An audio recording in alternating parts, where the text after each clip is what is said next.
உறவென்று நினைத்தது உன்னைத்தானே. அத்தியாயம் 1. சேலம். மேடம், அந்த இரவு நேரத்தில் அந்த இல்லத்தின் வாசலில் போலீஸின் குரல் அழைத்தது. பாதி தூக்கத்தில் எழுந்து வந்தவர் அந்த இல்லத்தின் உரிமையாளர் ராணி லிண்டா. என்ன சார்? போலீஸ். பையன் அனாதைன்னு சொல்லறான். அம்மா செத்து போச்சு, 12 வயசுன்னு சொல்லறான். இன்ஸ்பெக்டர் உங்ககிட்ட விட்டுட்டு வர சொன்னார். சார், இருக்கிற குழந்தைகளுக்கே சாப்பாட்டுக்கு வழி இல்லாமல் இருக்காங்க. நீங்கள் வேற இன்னொரு பையனை சேர்த்துக்க சொன்னால் என்ன பண்ண முடியும்? போலீஸ் பின்னால் இருந்து ஒரு குரல், அழுத்தமான மெல்லிய குரல் வந்தது. தங்க மட்டும் அலோவ் பண்ணுங்க, நானே என்னுடைய சாப்பாடு செலவை பார்த்துக்கிறேன். லிண்டா ஆச்சரியமாக அவனை பார்த்தாள்.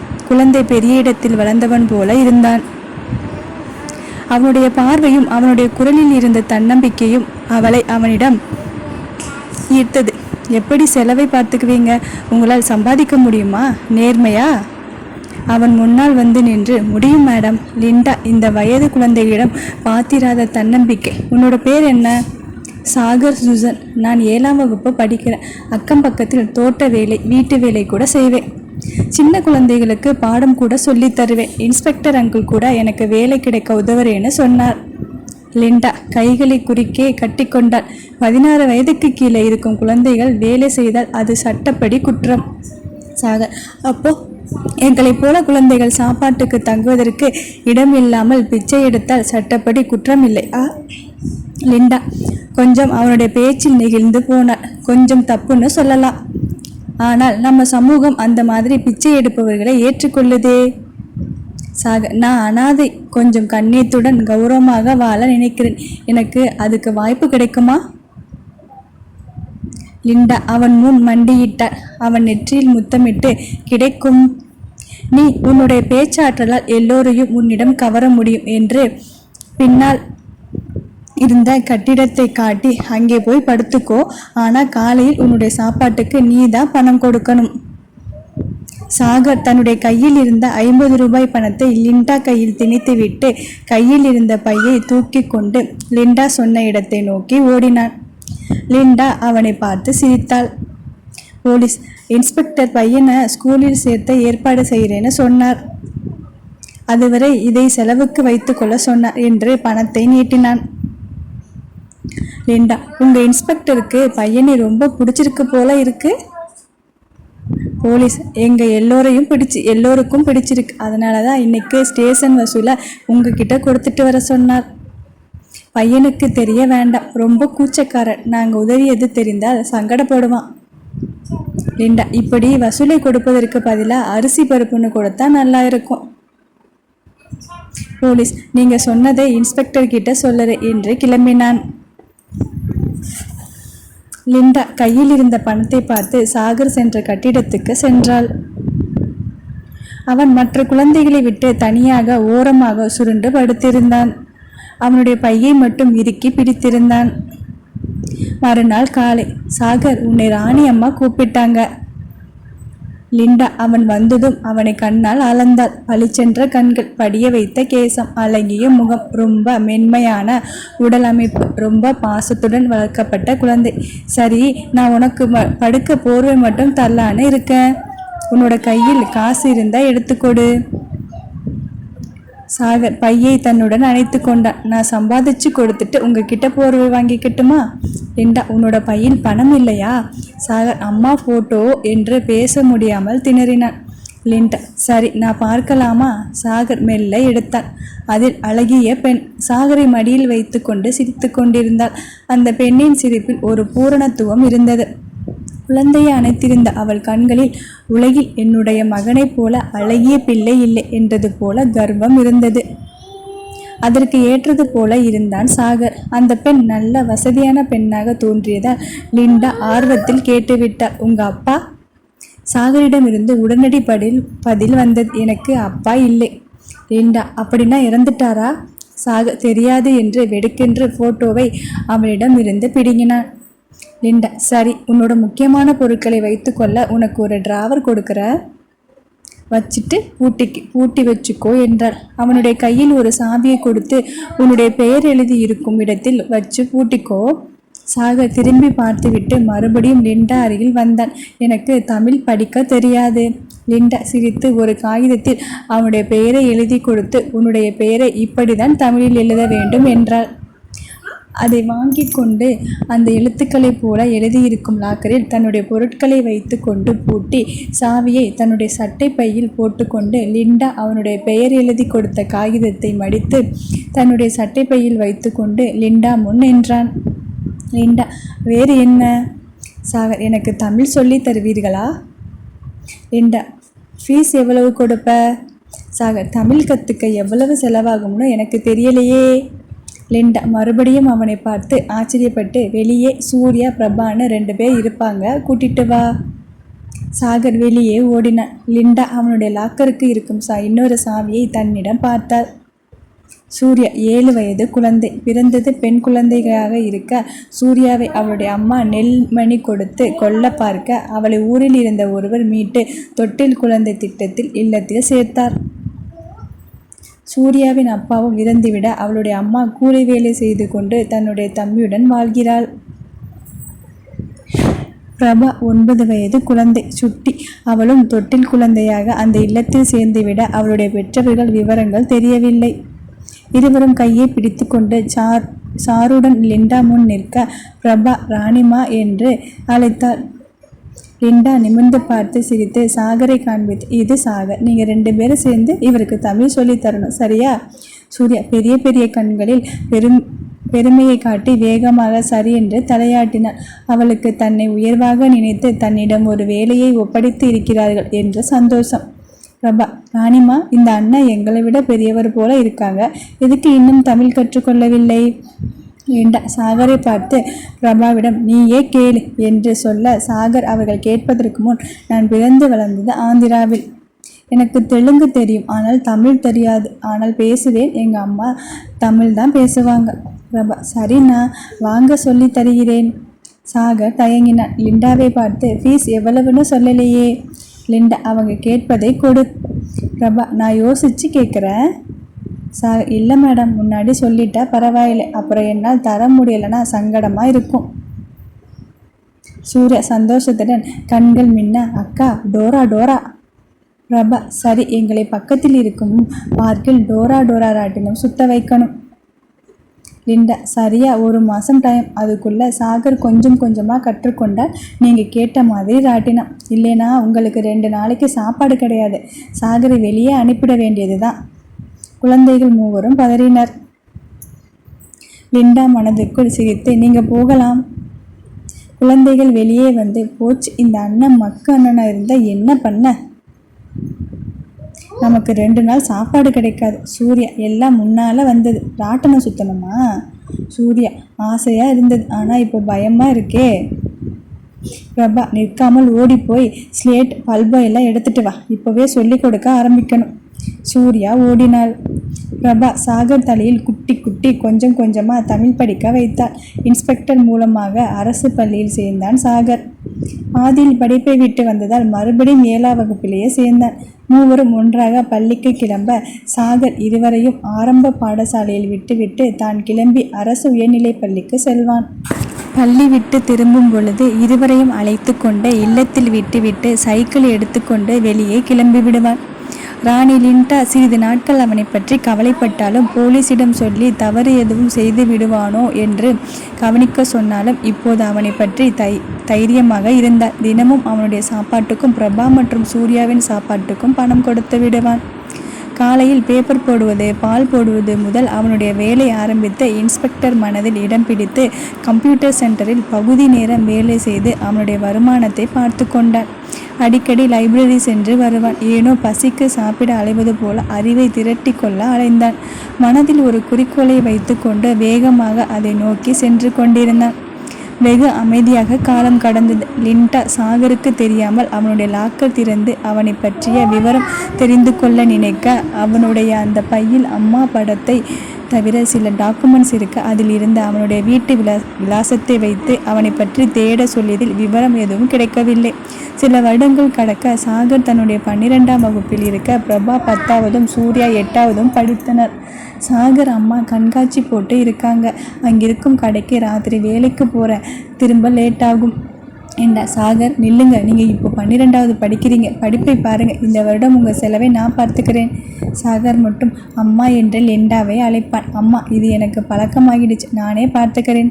லிண்டா, படிப்பில் மார்க் குறையக்கூடாது, குறைஞ்சதுன்னா என்னை அம்மானு கூப்பிடக்கூடாது. சாகர், அப்போது நான் தான் ஜெயிப்பேன், நீங்கள் எனக்கு எப்பவும் அம்மா தான் என்று சாகர் லிண்டா கன்னத்தில் முத்தமிட்டு வெளியே ஓடினான். லிண்டா கண்ணீருடன் அவனை பார்த்தாள். இந்த ஒரு வருடம் தான் சாகர் இங்கிருப்பான். அவன் படிப்பிற்கு கண்டிப்பாக டாக்டர் சீட் கிடைத்துவிடும். பிறகு அவனை பார்ப்பது கடினம். பிரபாவும் சூர்யாவும் சாகரிடம் அடம் பிடித்தன. நாங்களும் தான் கண்காட்சிக்கு வருவோம். சாகர், பிரபா, 2 மாதம் நடக்கும் கண்காட்சி, நானே ஒரு நாள் கூட்டிகிட்டு போகிறேன். பிரபா, அண்ணா சத்தியமாக கூட்டிகிட்டு போகணும். சாகர், கூட்டிகிட்டு போகிறேன்.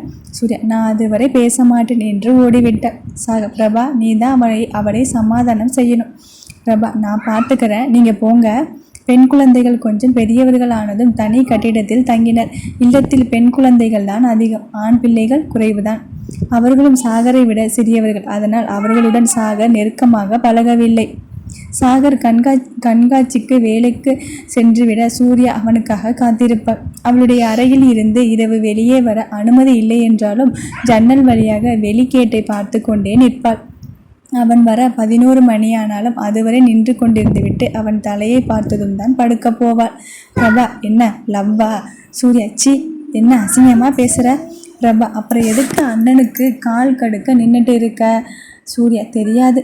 பிரபா, என்னவோ பண்ணு, எனக்கு தூக்கம் வருகிறது என்று தூங்கி விடுவாள். சாகர் விடியலில் அவளுக்காக வெளியே காத்திருப்பான். சூர்யா வேண்டுமென்றே அவனை கண்டு கொள்ளாமல் சென்று விடுவாள். சாகர் ஏமாற்றத்துடன் பள்ளிக்கு செல்வான். வேறு வழி தெரியாமல் பிடிவாதக்காரிக்காக கண்காட்சிக்கு அழைத்து சென்றான். கூட்டம் அதிகமாக இருந்தாலும் அவனுடைய பார்வை சூர்யாவை விட்டு விலகவில்லை. சாகர், அண்ணா, தெரிஞ்சவங்க வந்திருக்காங்க, ஒரு அரை மணி நேரம் போயிட்டு வந்துடட்டுமா? டே, சீக்கிரமா, கூட்டம் அதிகமாக சமாளிக்க முடியாது. சாகர், வந்துடுறேன் அண்ணா. வேகமாக சூர்யாவை நோக்கி ஓடினான். சூர்யா சந்தோஷமாக வேடிக்கை பார்க்க பிரபா சூர்யாவுடன் சென்றான். அப்போது திடீரென சூர்யா ஓடியவள் ஒரு கடையில் கூட்டத்தில் நடுவே புகுந்து தோடு ஒன்றை எடுத்துக்கொண்டு ஓடி வந்து சுட்டுட்டேன் என்றாள். சாகர் கோபத்துடன், சூர்யா, என்ன வேலை இது? தப்பு என்று திட்டிக்கொண்டே இருக்க கடையில் இருந்த ஒருவன் ஓடி வந்து சூர்யா கையை பிடித்து இழுத்து, திருடி வா, போலீஸ்கிட்ட சொல்கிறேன். சாகர், அண்ணா வேண்டாம், மன்னிச்சிடுங்க. அவன், ஓ, கூட்டமாக திருடுறீங்களா என்று அவளை பிடித்து இழுத்து அவளுடைய பின்னால் கை வைக்க சாகர் அவனுடைய கையை விலக்கிவிட்டு அவனை தள்ளிவிட்டு சூர்யாவை தன்பின் மறைத்து கொண்டான்.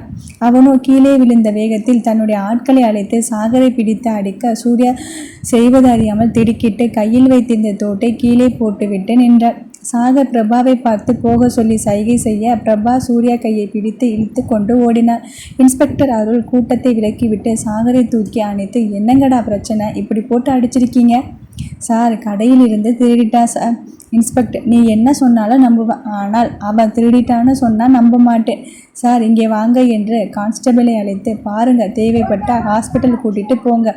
கூட்டத்தை பார்த்து, டே போங்கடா என்று அனைவரையும் கலைந்து போக சொல்லிவிட்டு சாகரை நோக்கி நடந்தார். சாகர், சார், ஒன்றுமில்லை, நல்லா தான் இருக்கேன். இன்ஸ்பெக்டர், சட்டையை கலற்று. சாகர், சார். இன்ஸ்பெக்டர் முறைக்க சாகர் சட்டையை கலற்றினான். இன்ஸ்பெக்டர் தானே அவனை பரிசோதனை செய்துவிட்டு சட்டையை போட சொல்லி வண்டியில் ஏறு என்று தன்னுடைய பைக்கில் அவனை உட்கார வைத்து கிளம்பினார். சாகர், சார், முதலாளிக்கிட்ட சொல்லிட்டு வந்துடுறேன்.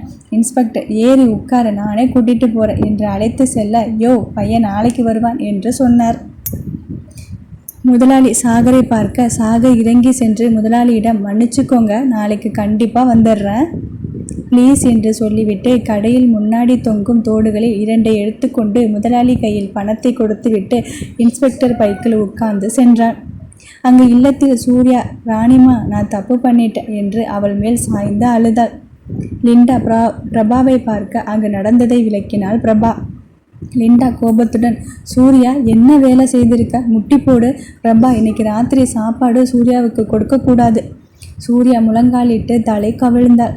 லிண்டா கோபத்துடன் அந்த இடத்தை விட்டு தன்னுடைய அறைக்கு செல்ல, பிரபா, சூர்யா உன்னோட ஸ்கூல் ஃப்ரெண்ட்ஸ் சொல்கிறாங்கன்னு செய்யாதேன்னு சொன்னேன் இல்லை. மாட்டிக்கிட்டது அவங்க இல்லை, நீ தான். இன்னும் சரியாக சொல்லணும்னா சாகர் அண்ணன் தான். பாவம், எப்படி அடித்தாங்க, என்ன பண்ணினாங்களோ தெரியல. போலீஸ் அண்ணன் பார்த்து இருந்தால் கண்டிப்பாக அண்ணனை கூட்டிகிட்டு போயிருப்பாங்க.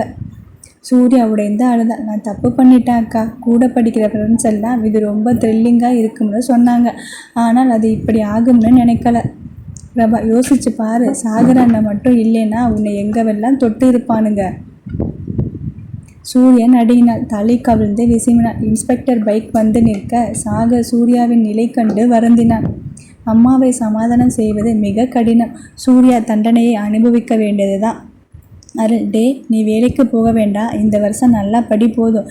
ஞாபகம் வச்சுக்கோ, டாக்டர் ஆகணும். சாகர் அவளை பார்த்து கொண்டே, படிக்கிறேன் சார். அருள் அவனுடைய பார்வையின் திசையை கண்டு, இப்போ மனசை அலைப்பாய விடக்கூடாது. இது படிக்கிற வயசு, புரியுதா? எங்கள் எல்லோருடைய நம்பிக்கையும் கெடுத்துடாதே. சாகர் அருளை பார்த்து, உங்கள் நம்பிக்கையை காப்பாற்றுவேன் சார் என்று சொல்லவும் அவனுடைய சொற்களில் இருக்கும் தீர்க்கத்தை பார்த்து என்று சொல்லிவிட்டு கிளம்பினார். சாகர் பிரபாவை பார்த்து, அம்மா எங்கே என்று சைகை செய்தான். சாகரின் காதில் வலியெடுக்க திரும்பி பார்த்ததும் லிண்டா அவனுடைய காதை திருகினார். சாகர், அம்மா.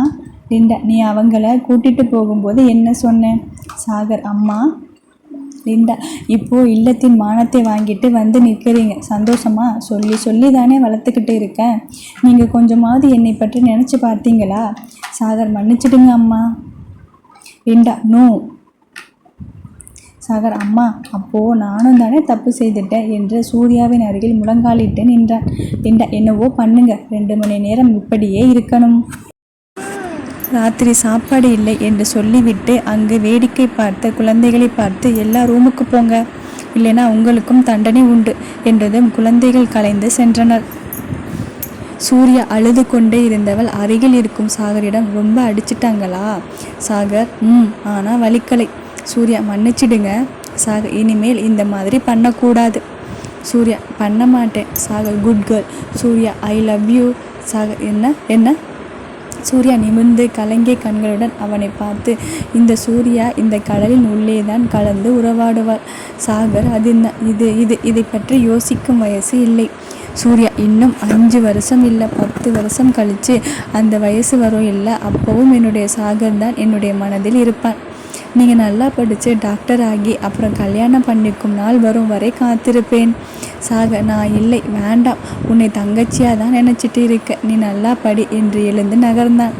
அவனுடைய பேண்ட் பையில் இருந்து விழுந்த தோடுகளை கவனிக்கவில்லை. சூர்யா அதை எடுத்து பார்க்க தான் திருடிய தோடுதான் அது என்று உறுதி செய்து கொண்டு, ஆனால் அந்த ஜோடி ஒன்று போல இல்லாமல் 2 விதமாக இருந்தது. அதை தன்னுடன் பத்திரப்படுத்தி கொண்டாள்.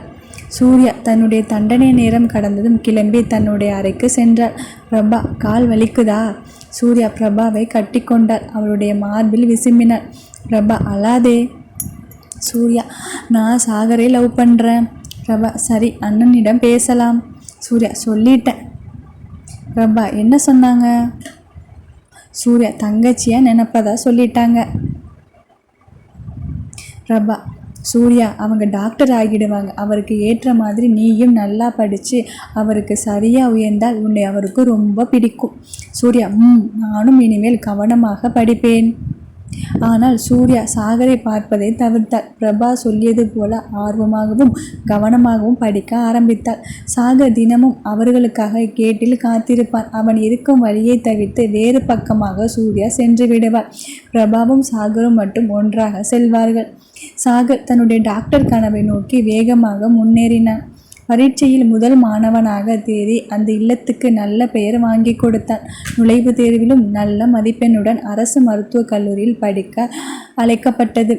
இது கேள்விப்பட்டதும் அந்த இல்லத்தில் அனைவரும் வாழ்த்தினர். பிரபா, அண்ணா, சூர்யா உங்களுக்காக அந்த மரத்துக்கு பின்னால் காத்திருக்கிறாள். போகிறதும் போகாததும் உங்கள் விருப்பம். சாகர், எப்படி போகாமல் இருப்பான்? அவன் மனதிலும் அவள் மேல் அதீத காதல் இருந்தது. ஆனால் அவனோ நிராகரிக்க வேண்டிய நிலையில் இருந்தான். சாகரை பார்த்ததும் சூர்யா இறுக்கி தழுவி கொண்டார். சாகர் சுதாரிக்கும் முன் அவனுடைய உதட்டில் முத்தமிட்டார். சாகர் அவரை தள்ளிவிட்டு அவள் கன்னத்தில் ஓங்கி அறைந்தான். ஏதோ சொல்ல வந்தவனை கவனிக்காமல் கன்னத்தை தடவி கொண்டு கண்ணீருடன் அவ்விடம் விட்டு ஓடிவிட்டாள். சாகர் தான் செய்ததை நினைத்து தன்னையே அடித்து கொண்டான். ஆனால் ஓடுபவளை நிறுத்த முடியவில்லை.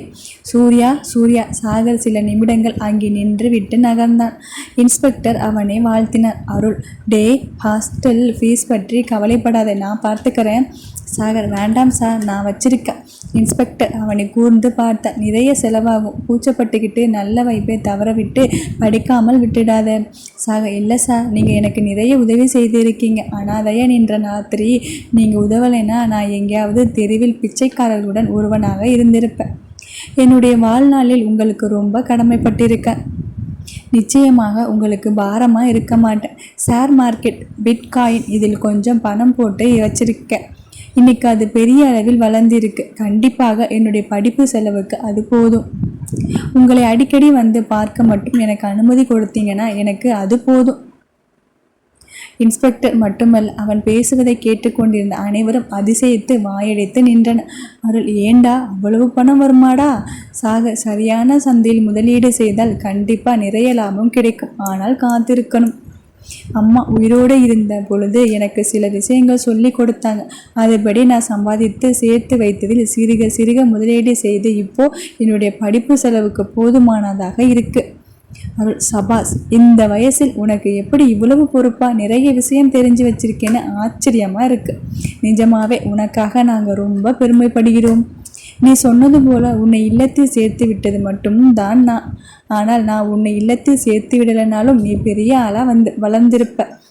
நீ என்னுடைய மகன் போல எப்போ வேணும்னாலும் என்னை வந்து பார்க்கலாம் என்று அவனை அணைத்து நெற்றியில் முத்தமிட்டார். லிண்டா கண்ணீருடன் வழி அனுப்பினார். பிரபா அவன் கையை கட்டி கொண்டாள். நீ பெரிய ஆளானதும் என்னை மறந்துடுவியான்னா? என்ன பேசுகிற? உன்னை எப்படி மறப்ப? நீ என்னுடைய ஒரே ஒரு ஆசை தங்கச்சி. நீயும் 10ஆவதில் நிறைய மார்க் எடுத்திருக்க. 12ஆவதிலும் நல்லா படிக்கணும். உன்னை நல்ல காலேஜில் சேர்த்து விட வேண்டியது என்னுடைய பொறுப்பு. சாகரின் பார்வை ஒருவரை தேடியது. ஆனால் அவன் கண்ணில் சிக்கவில்லை. சாகர், பிரபா, சூர்யா எங்கே? பிரபா, உங்களுக்கு எப்படியாவது டாக்டர் சீட் கிடச்சிடணும்னு கோயிலில் வேண்டுதல் வச்சுருந்தா, அதுக்கு தான் போயிருக்கா. சாகர், எந்த கோயிலுக்கு? பிரபா, கோட்டை மாரியம்மன் கோயிலுக்கு அண்ணா என்று தயங்கினார். சாகர், என்ன சொல்லு? பிரபா, அவள் தப்பு செய்திருந்தால் மன்னிச்சிடுங்க. சாகர் அவளுக்கு பதிலளிக்காமல் அனைவரிடமும் விடை பெற்று கொண்டு பஸ் ஏறி மாரியம்மன் கோயில் வாசலில் இறங்கி உள்ளே நுழைந்தான். அங்கு அவளை பார்த்தது மனது சுருக்கென்று வலித்தது. முழங்காலில் நடந்து கொண்டிருந்தாள். சுற்றி முடிந்ததும் எழ முடியாமல் பக்கத்தில் இருந்த கம்பியை பிடித்து கொண்டு எழுந்தாள். முழங்காலில் ரத்தம் வழிந்தது. தூரத்தில் இருந்து பார்த்தவன் மனதில் ரத்தம் வழிந்தது. கண்களை இறுக்கி மூடிக்கொண்டார். தன்னால் நிராகரிக்கப்பட்டாலும் தனக்காக வேண்டிக் கொள்ளும் அவளை பார்க்க பார்க்க மனதில் குற்ற உணர்ச்சி படர்ந்தது. தன்னுடைய பையை எடுத்துக்கொண்டு திரும்பி பாராமல் நடந்தான். ஆனால் அவளை பார்ப்பது அன்றே கடைசி என்பதை அவன் உணர்ந்திருக்கவில்லை. காலேஜ் சேர்ந்து சில நாட்களில் இல்லத்தில் இருக்கும் அனைவரையும் ஞாபகம் வைத்து கொண்டு அவரவர்களுக்கு சிறு சிறு பரிசு பொருட்களை வாங்கி கொண்டு இல்லத்தை நோக்கி சென்றான். அவனுடைய மனமெல்லாம் சூர்யாவையே சுற்றி வந்தது. அங்கு அனைவரும் அவனை வரவேற்க தான் கொண்டு வந்த பரிசுகளை எல்லாம் அனைவருக்கும் கொடுத்தான். கையில் ஒன்று மட்டும் மீதம் இருந்தது. அது சூர்யா என்று எழுதப்பட்டு இருந்தது. நேராக பிரபாவிடம் சென்று, சூர்யா எங்கே? பிரபா, அவங்க அம்மா வந்து கூட்டிட்டு போயிட்டாங்க. சாகர் அதிர்ந்து நின்றான். எங்கே? பிரபா, தெரியல, ராணிமாக்கு தான் தெரியும். சாகர் நேராக லிண்டாவிடம் ஓடினான். அம்மா, சூர்யா எங்கே? லிண்டா அவனை கூர்ந்து பார்த்துவிட்டு, அவங்க அம்மா கூட்டிட்டு போயிட்டாங்க. சாகர், அவங்க அட்ரஸ் தர முடியுமா? லிண்டா, எதுக்கு? சாகர், சும்மா தெரிஞ்சிக்கதான். லிண்டா அவன் மனதை படித்தவள். வேண்டாமே, சின்ன பையன், அவளை நீ தேடி போய் அவங்க உன்னை தப்பாக புரிஞ்சுக்கிட்டா சங்கடமாகிடும். அம்மா உனக்கு கெடுதல் சொல்ல மாட்டேன். இங்கு இருக்கும் வரை வேறு. அவங்க அம்மா பொறுப்பில் போனதும் நீ அவளை தேடி போகாமல் இருப்பது தான் நல்லது. சாகர் மண்டியிட்டு அழுதான். அவன் மனதை யாரோ ஈட்டியால் குத்தியது போல வலித்தது. அம்மா! லிண்டா அவனை அணைத்து கொண்டாள். கொஞ்சம் நேரம் விசும்பு விட்டு நகர்ந்தான். அன்றைக்கு பிறகு இறுகி போனான். சிரிப்பை தவிர்த்தான், பேச்சை தவிர்த்தான். அடுத்து வரும் வருடங்களில் சூர்யாவின் எண்ணங்கள் அவனுடைய மனதில் ஆழமாக பதிந்துவிட்டது. கண்மூடினால் அவளுடைய குறும்பு பார்வையும் வெகுளி சிரிப்பும் மென்மையான அந்த அந்தரங்க ஸ்பரிசமும் அவளின் மென்மையான உதடுகளும் அவளின் மூச்சுக்காட்டால் படர்ந்த மனமும் அவனுக்கு துணையாகவும் மனதை விட்டு அகலாமலும் இருந்தது. தன்னுடைய கையில் இருந்த ஜோடி மாறிய தோடுகளை பார்த்து கொண்டான். தன்னுடைய பெட்டியில் பத்திரப்படுத்தி கொண்டான். பல நாட்கள் போராடி தன்னுடைய காதலை மனதில் ஆழமாக புதைத்து கொண்ட சாதாரண மனநிலைக்கு திரும்பினான்.